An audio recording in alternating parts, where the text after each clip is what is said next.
Mutiara. Hari ini saya ingin membacakan dan menyampaikan teks pidato saya mengenai kemerdekaan Indonesia dan proses-prosesnya. Pelajaran ini dikaitkan dalam pelajaran IPS, yaitu Bahasa Indonesia dan IPS. Selamat pagi, salam sejahtera bagi kita semua. Yang terhormat, Bapak, Ibu Guru, dan teman-temanku yang kukasihi. Pertama-tama saya ucapkan syukur kepada Tuhan Yang Maha Esa karena telah memberikan kita semua kesehatan, berkat, serta karunia pada kegiatan 17 Agustus hari ini. Hadirin yang saya hormati, kita ketahui bahwa ada banyak perjuangan yang telah dilakukan dan dilewati oleh pahlawan-pahlawan demi kita dan agar kita dapat merasakan kebebasan dan kemerdekaan. Kita sebagai makhluk yang merdeka pasti mempunyai natur kebebasan atau ingin bebas yang mendasari kita untuk merdeka. Saudara-saudara, dikatakan juga di dalam Kejadian 1 ayat 26 hingga 28 bahwa kita diciptakan untuk merasakan kemerdekaan dan kebebasan itu sendiri. Dan Tuhan telah menciptakan kita dengan kehendak bebas serta akal budi untuk memikirkan dan memilih keputusan yang benar ataupun yang salah. Banyak sekali hal yang telah dikorbankan demi kita dapat merdeka. Dan hal ini dimulai dari dibentuknya BPUPKI sampai peristiwa pembacaan teks proklamasi. Dimulai dari dibentuknya BPUPKI oleh Jepang yang mengurus hal-hal yang berhubungan dengan ekonomi, politik, serta tata pemerintahan yang mengusahakan dalam kemerdekaan Indonesia. Dan pada hari selanjutnya pun dibomlah kota Nagasaki dan Hiroshima oleh Amerika Serikat. Pada hari yang sama, Jenderal Terauchi memanggil Soekarno, Muhammad Hatta, serta Rachman Wedianingrat ke Dalat Saigon, Vietnam untuk membicarakan mengenai Jepang yang akan menyerahkan kemerdekaan Indonesia bagi bangsa Indonesia. Tidak lama setelah sesampainya Soekarno, Hatta, serta Rachman Wedianingrat di Jakarta, Sultan Syahrir mendesak dua tokoh nasional yang penting, yaitu Soekarno serta Hatta untuk segera memproklamirkan kemerdekaan Indonesia secepatnya. Dan pada dini hari, Sultan Syahrir bersama dua pemuda lainnya menculik Soekarno dan Hatta ke Rengas Dengklok dan memaksakan mereka berdua untuk segera memproklamirkan kemerdekaan Indonesia secepatnya lewat radio. Dan pada akhirnya pun BPUPKI dibubarkan dan dibentuklah PPKI oleh Indonesia yang digunakan untuk merumuskan teks proklamasi. Dan tepat pada tanggal 17 Agustus 1945 pukul 10.00 waktu Indonesia Barat, Jalan Pegangsaan Timur nomor 56, Soekarno membacakan teks proklamasi. Dan PPKI pun memasukkan Undang-Undang Dasar 1945 dalam teks proklamasi saat Soekarno membacakan teks tersebut.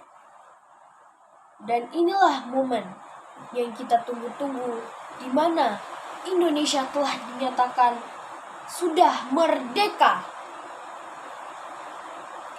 Hadirin sekalian, kita tahu bahwa dalam setiap usaha dan proses juga pasti harus ada nilai yang dipancarkan dalam keseharian kita. Seperti puncak perjuangan Indonesia meraih kemerdekaan, Indonesia telah merdeka dan berdaulat, sehingga harus dihormati oleh negara lain. Indonesia memiliki kedudukan yang sama dan sederajat, serta memiliki hak dan kewajiban yang sama seperti negara lain yang sudah merdeka. Membangun rasa persatuan dan kesatuan, serta pintu masuk ke dalam rakyat yang adil dan makmur. Hadirin yang saya muliakan, kita semua tahu dalam setiap proses dan perjuangan yang dilakukan, pasti ada usaha dan pengorbanan yang sangat banyak dan dibutuhkan. Dalam setiap pengorbanan, pasti dibutuhkan tangis, tumpah darah, kesiapan hati, serta jiwa dan hati yang rela untuk berkorban demi bangsa dan negara. Pemirsa, kita tahu bahwa dalam setiap proses, jalan pasti tidak akan selalu lurus, dan ombak tidak akan selalu tenang. Indonesia telah merdeka selama 78 tahun lamanya. Indonesia telah merdeka dari penjajah. Indonesia telah merdeka dan perjuangan Indonesia yang telah sampai di titik ini. Tetapi pasti masih banyak sekali perjuangan Indonesia yang belum tuntas dan belum penuh. Kita semua tahu bahwa ada upaya yang harus kita lakukan untuk mempertahankan kemerdekaan Indonesia. Kita juga tahu bahwa pengupayaan pada zaman dulu dan sekarang sangatlah berbeda. Pada zaman dulu, kita harus memegang senjata langsung di hadapan para penjajah atau upaya secara fisik. Seperti terjadinya peristiwa Bandung Lautan Api yang dikarenakan oleh sekutu yang membawa ultimatum dan membumi hanguskan kota Bandung Raya untuk mengusir setiap warga yang ada di Bandung keluar dari kota Bandung. Adapun peristiwa Surabaya yang disebabkan karena kedatangan Jepang di tanah Jawa yang mengumumkan bahwa Belanda telah menyerah tanpa syarat, yang diikuti oleh Jepang sendiri sehabis dibomnya kota Hiroshima dan Nagasaki. Dari setiap pengupayaan secara fisik, adapun pengupayaan secara berunding atau secara diplomat. Seperti adanya perjanjian Linggarjati yang Jepang hanya mengakui beberapa bagian yang merdeka seperti Sumatera, Jawa, serta Madura, dan juga karena sekutu yang menyerah tanpa syarat dan karena sekutu menginginkan lokasi strategis perekonomian. Adapun perjanjian Renville yang disebabkan oleh pengkhianatan pada perjanjian Linggarjati dan dibentuklah perjanjian Renville dan agresi militer 2. Semua hadirin dan saudara-saudara sekalian, dari proses yang telah kita lihat, kita tahu bahwa memang pengupayaan dalam mempertahankan Indonesia zaman dulu dan sekarang sangatlah berbeda. Saudara-saudara, meski zaman dulu itu lebih susah, tapi saya yakin sekarang pasti lebih susah. Meskipun tidak ada pengupayaan secara fisik dan diploma, tetapi kita harus menghadapi warga masyarakat negara yang hanya mementingkan diri sendiri dan egois, melainkan tidak mementingkan kepentingan negara dan sekitar. Saudara-saudara, marilah kita semua dapat menerapkan setiap pengupayaan yang mementingkan negara dan bukan hanya mementingkan kepentingan sendiri saja. Dari setiap penerapan upaya kita sebagai warga negara Indonesia sekarang ada banyak dan kita bisa mulai dari langkah-langkah kecil seperti cinta tanah air, berprestasi serta berkompetisi dan membina kesatuan dan persatuan. Hadirin sekalian, kita dapat melakukan beberapa hal ini untuk mengisi hari kemerdekaan. Dalam mengisi kemerdekaan kita sebagai pelajar. Dalam mengisi kemerdekaan, ada banyak sekali hal yang dapat kita lakukan, yakni belajar dengan giat, mengikuti upacara dengan tertib dan hikmah, mengikuti segala kegiatan di lingkungan sekitar yang positif, menghormati kedua orang tua dan guru, serta mengikuti perlombaan yang diadakan. Salah satu pengupayaan kita mempertahankan kemerdekaan Indonesia adalah mensejahterakan kebangsaan Indonesia dan juga masyarakat yang telah dilakukan oleh pemerintah. Hal inilah adalah salah satu cara untuk mempertahankan kemerdekaan Indonesia yang gampang. Contoh yang telah diberikan oleh pemerintahan untuk mensejahterakan bangsa dan negara, yakni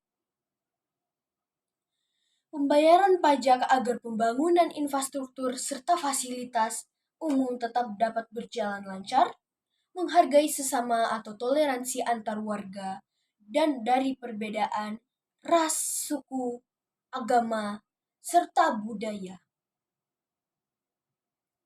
Menjaga budaya yang menjadi keindahan bangsa Indonesia juga dapat mensejahterakan masyarakat dalam kita agar terus dapat mengembangkan masyarakat yang damai dan sejahtera. Selain lewat hal seperti ini, kita sebagai umat Kristus yang telah dimerdekakan juga mempunyai kewajiban dan tanggung jawab dalam mengupayakan kemerdekaan dan mempertahankan Indonesia dalam kemerdekaannya.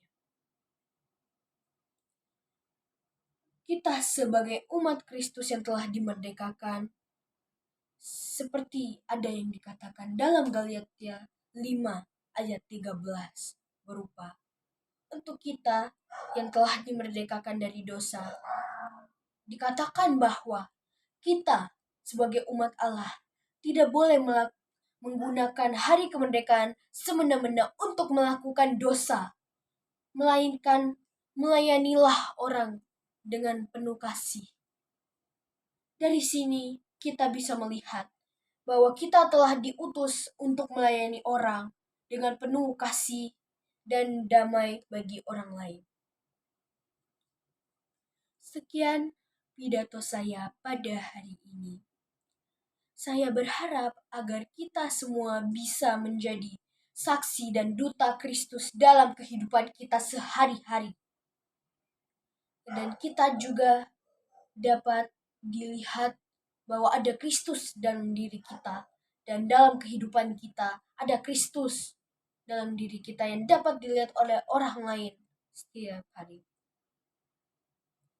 Saya berharap agar kita semua dapat menjadi duta dan saksi Kristus dalam kehidupan kita dan kegiatan kita setiap hari, dan juga orang dapat melihat kasih Kristus dan kehebatan Kristus dalam diri kita. Saya mohon maaf bila ada tutur kata dan perkataan dan pembicaraan saya yang salah. Atas perhatian saya mengucapkan terima kasih dan selamat pagi.